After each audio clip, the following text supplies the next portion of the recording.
This is the nervous system, Module 2. It's basically the parts, the brain, spinal cord, and the peripheral nerves. You should have your atlas and lab packet for the list of terms that will be fair game for the lab tests while you're going through this slideshow. So we're going to identify the major nerves, parts of the brain, and spinal cord as specified on your official list. I think this is an awesome dissection. I don't know who did it, but to get all the bone all the way around the spinal cord and not sever the spinal cord, I don't know how they did that. Anyway, this is the central nervous system completely dissected out, the brain and the spinal cord. Surrounding the brain and spinal cord are membranes called the meninges. There are 3 layers that function to protect your brain and bring it nutrients and keep it from being damaged. The outer layer is the dura mater, and the dura mater is connective tissue and is quite thick. It has all the blood vessels and nerves in it and is continuous with the internal periosteum of the bone. The space in the dura mater are sometimes called dural sinuses, and one of those spaces is an epidural space between the lumbar vertebra where the needle goes when you get an epidural. The meninge next is the arachnoid mater, named because it looks very web-like, like a spider web. And then the pia mater. The pia mater is the innermost layer. It goes down into each groove of the brain. It contains some blood vessels which nourish the brain and spinal cord. It's attached to the surface of the brain, including all the bumps and crevices. There is a space between the arachnoid mater and the pia mater. It contains cerebrospinal fluid and functions to nourish the brain and act a little bit like a cushion. You might have heard of meningitis. It's when these membranes swell up and it can cause pressure on the brain and kill you very rapidly. There are spaces in the brain filled with cerebrospinal fluid called the ventricles. They are interconnected between the two of them, or between each of them. There are 4 ventricles. The first and the second are sometimes called the lateral ventricles. You can see those pictured here. Then there's the third ventricle just below or inferior to the corpus callosum, and the 4th ventricle, which surrounds the cerebellum and the brain stem. They are connected with by a little river called the aqueduct of Sylvius. The choroid plexus are capillaries in the pia mater that make cerebrospinal fluid. That helps block the passage of water-soluble materials in the blood into the cerebrospinal fluid. There's lots of tight junctions there to try to protect your brain from all the chemicals that might have been put into your blood, legal or otherwise. The choroid plexus secretes about 500 milliliters of cerebrospinal fluid every day, but there's only 140 mils at any one time, so it's always being secreted and reabsorbed continuously. The main function of the ventricles is to protect the brain by providing some cushioning. Cerebrospinal fluid produced in the ventricles acts as a cushion, protects the brains, minimizes impact because of physical trauma. Again, the cerebrospinal fluid travels through the ventricles continuously all the time, so there's like its own little circulation going on there, and it also goes down and surrounds the spinal cord as well. Excretion of waste products and metabolites and drugs will be put into the cerebrospinal fluid to try to transport them out of there.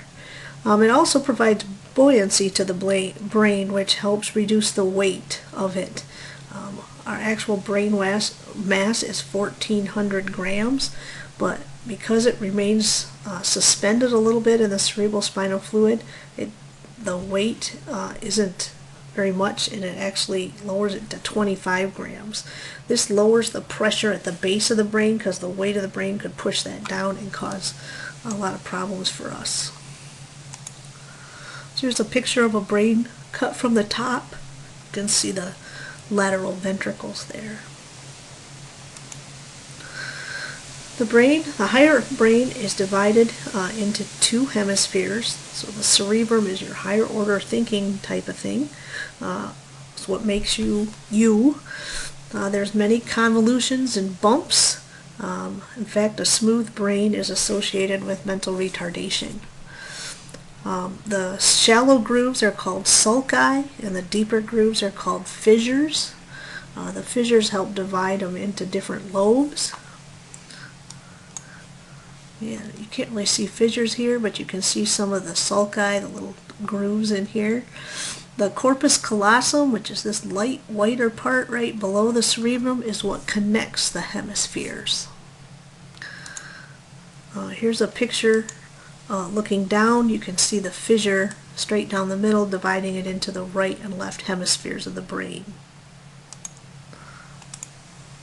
Here's another one opened up. You can see the corpus callosum connecting the two hemispheres. Sometimes this is cut in people with severe epilepsy. So the cerebrum is divided into 4 lobes. The frontal, parietal, temporal, and occipital, corresponding directly to the bones that they kind of lie underneath. The insula is another part of the cerebrum deep within the lateral sulcus. I'll show you a picture of that in the next slide.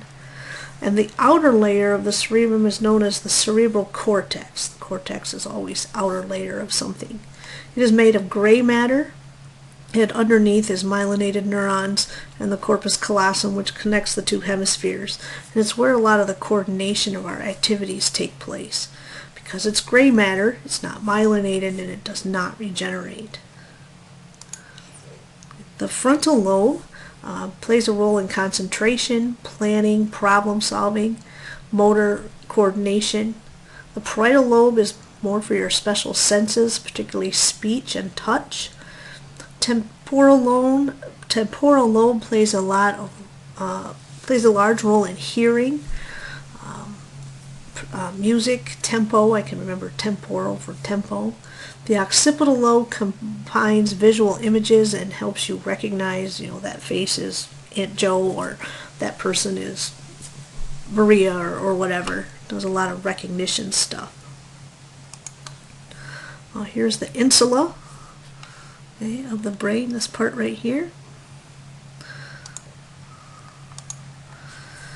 The cerebrum makes us human, I guess is a good way to think of it. It does all the higher order thinking. Everything from personality, intelligence, coordination, and movement is done by the cerebrum. Often we have only figured out barely what the brain does in different areas. Basically, when somebody gets injured in this little part of the brain, all of a sudden they can't do that. That's how we figured out that that area of the brain does that. So, new techniques are being used to try to figure out what part of the brain does what, and how personality and all that kind of plays a role. But it's very difficult because you can't just, do brain surgery on somebody, take out a piece, and then see what happens. There are hemispheres of the brain, the right and the left, and for a long time it was thought that the right did some things and the left did the other. All of us use both sides of our brain. There's some thought that one side was more dominant in some people. This theory has pretty much been debunked now, but there's tons of information out about, the left brain is the organized logical thinking and the right brain is your, music and spatial abilities. But again, a lot of this has been kind of thrown out. But the right brain does control the left side of the body and vice versa. So vision from your right eye is actually interpreted in the left side of the occipital lobe, and left eye in the right side of the occipital lobe. Some of the language areas of the brain appear to be on the left side, whereas the right controls some more of the spatial stuff. But we generally use both sides of the brain to figure things out. Memory is often difficult to understand. We have both short-term and long-term memory, and they seem to be located in different places of the brain. There also seems to be a lot of different areas involved in memory. One place for short-term memory, and then it goes different places for long-term memory. And emotion seems to play a role in memory. So lots of research in that area as well. This is one of the tests they used to use, or one of the ways that your brain has to use both sides. Your right brain wants to say the color, green, red, blue, but your left brain wants to say the words, yellow, blue, and orange. And so if you can look at this and you see the words better, and can say the words faster, perhaps your left brain is more active at that moment, versus if you can say the colors very quickly, that tends to mean your right brain is being used more. Anyway, kind of interesting theories about left and right brain. Deep within the cerebral hemisphere lies what's called the basal ganglia, or the basal nuclei. And this mass of gray matter includes the caudate, nucleus, putamen, and globus pallidus. I don't care if you remember that. What I want you to remember is that the basal ganglia is the relay station for motor impulses. So our example in the previous module was catching a ball. If somebody throws a ball towards you, you have to coordinate a lot of different movements to catch that ball, or perhaps run out of the way in my case, because I would be afraid I couldn't catch it. All that information about where your body is, where it needs to be, where your arms go, where your legs go, where your hand goes, is coming from your cerebrum, and it goes to the basal ganglia, and the basal ganglia sends one impulse to your arms and one to your legs and one to your hips, etc. It relays the motor information to the right place. The neurotransmitter that's most active there is actually dopamine. And dopamine is an inhibitory neurotransmitter. It actually blocks impulses to the places you don't need to go and lets them go in other places. Anyway, degeneration of this area and lack of dopamine can lead to Parkinson's disease. That's why people who have Parkinson's disease have tremors.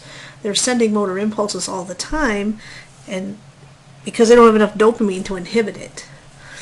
Okay, so Parkinson's disease is actually lack of inhibition because they don't have enough dopamine.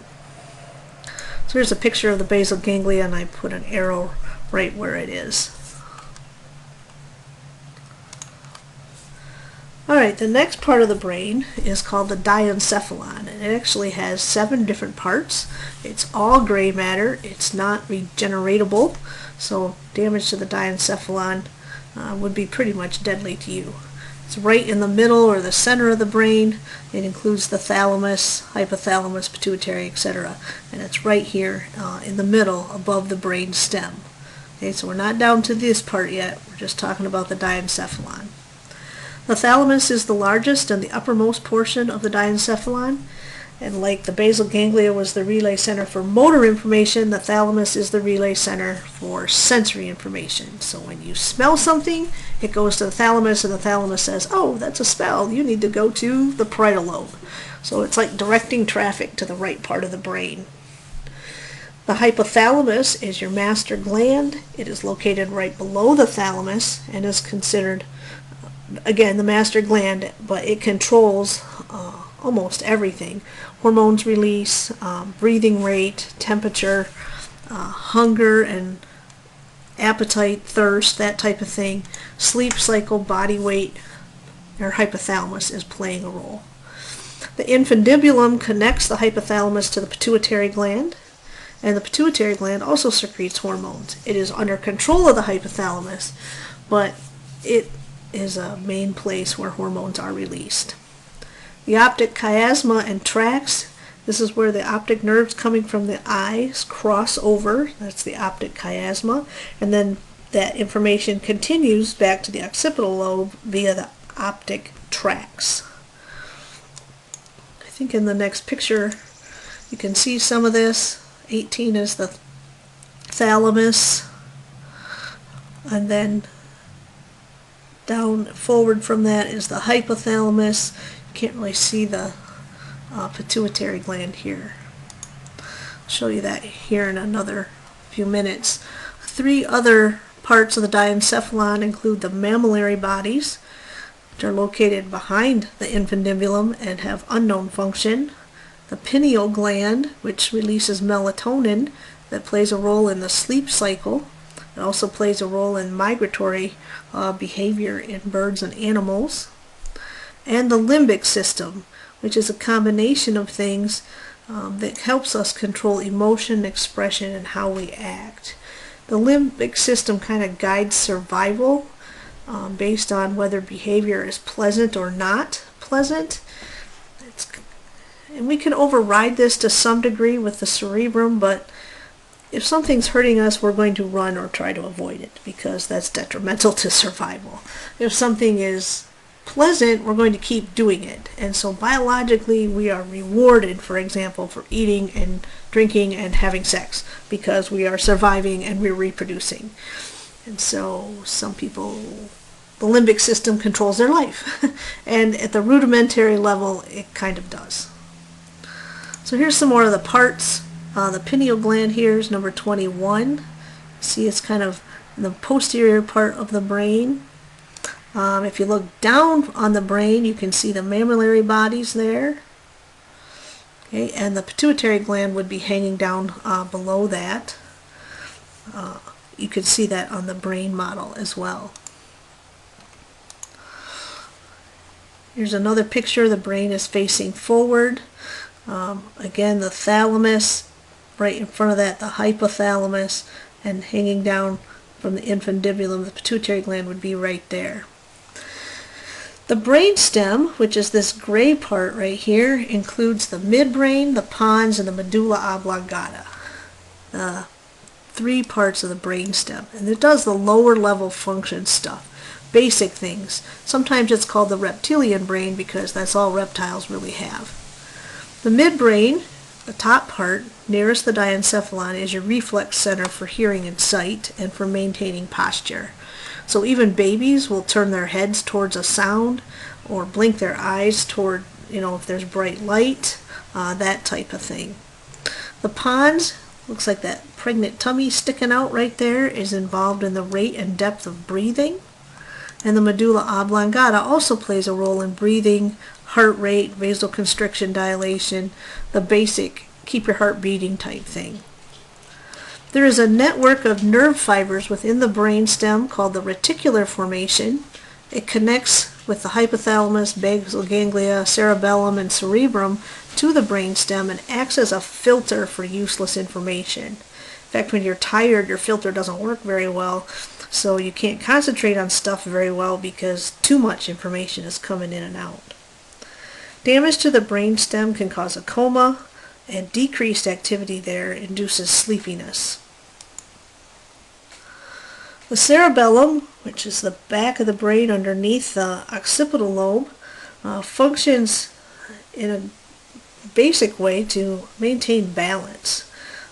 The outer layer is called the cerebral cortex, covered with gray matter, again, just like the cerebrum, and it communicates with the brain via these things called cerebellar peduncles. And you have different types of peduncles that tell the body where it wants to be, where it is, and then how to move. Okay? And if you damage that, you basically have no posture, no balance, and you lose muscle tone.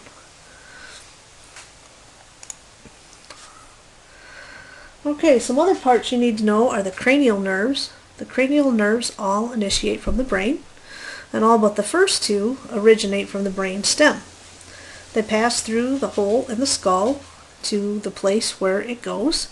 Some are mixed nerves, some are sensory, and some are motor. So some are bringing information to the brain, some are bringing information from the brain to that part, and some do both. You need to know the 12 of them and what they do. I don't care if you remember the number, and I'm not even particularly caring if you remember whether they're motor, sensory, or mixed.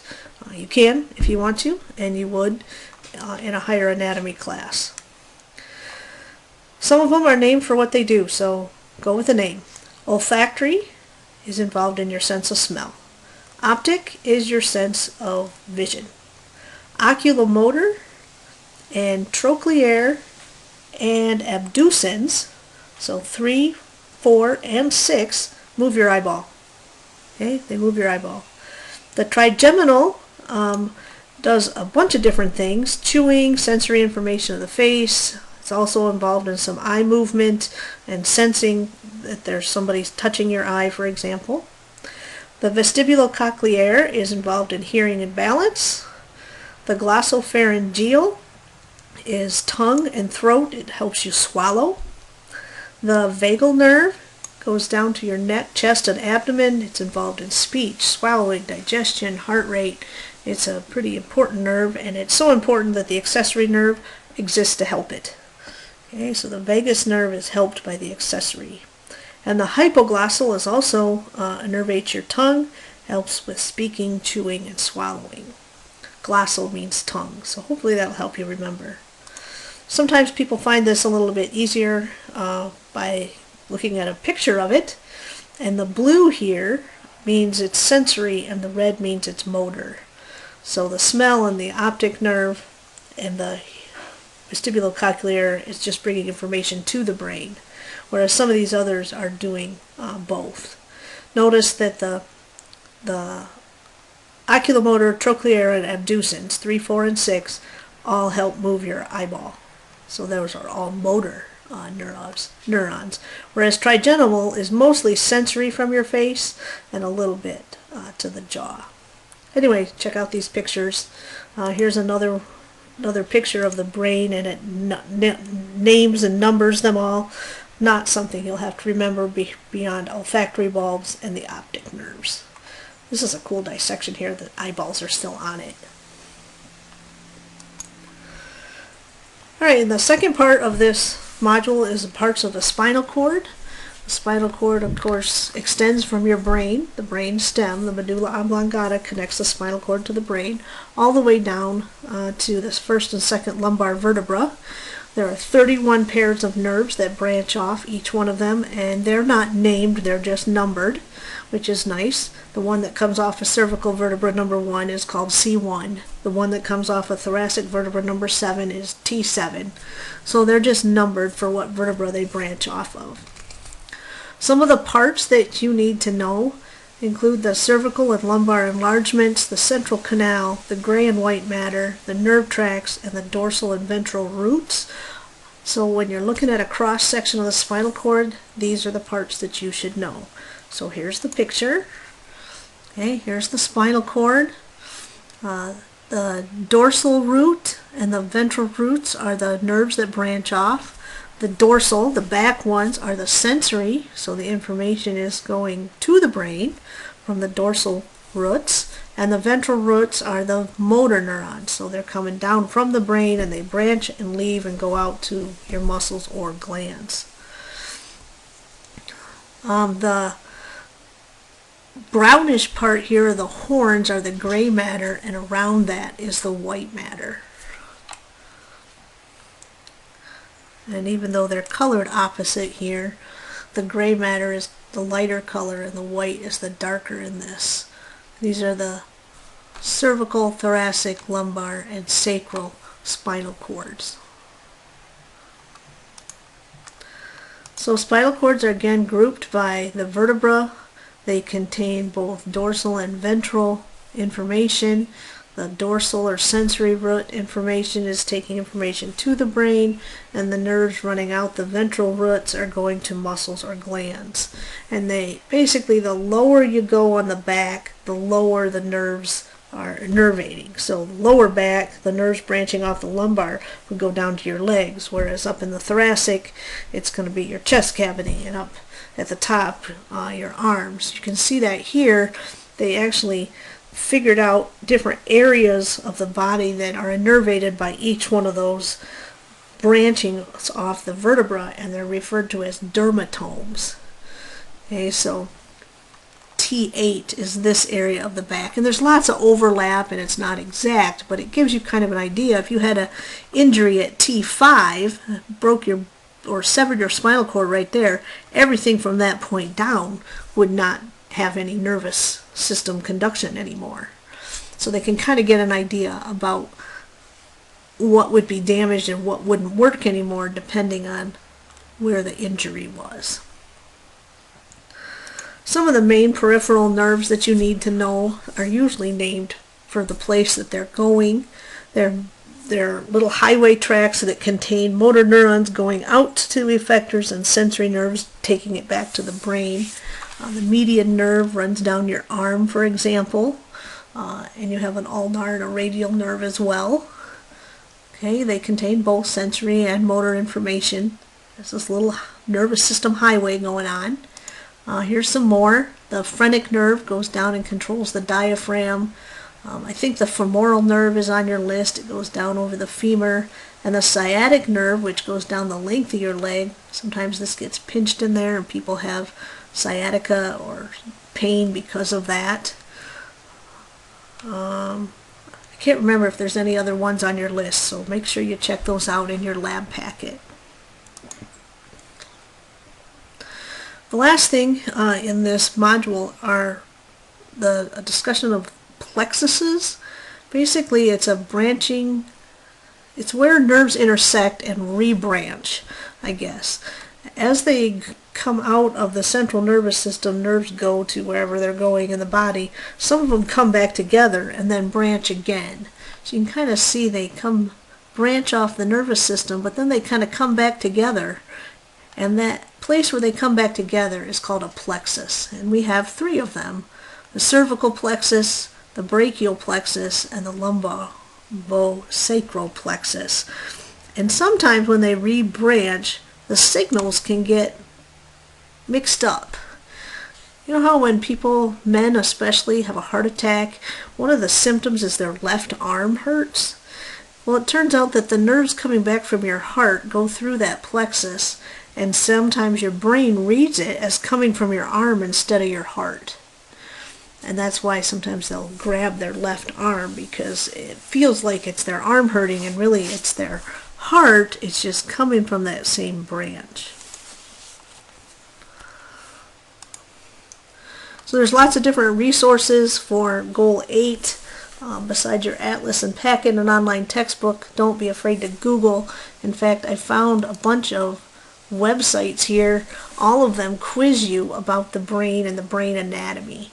So if you need help learning the parts of the brain and the parts of the nervous system, don't be afraid to check these out, because some of them are really good.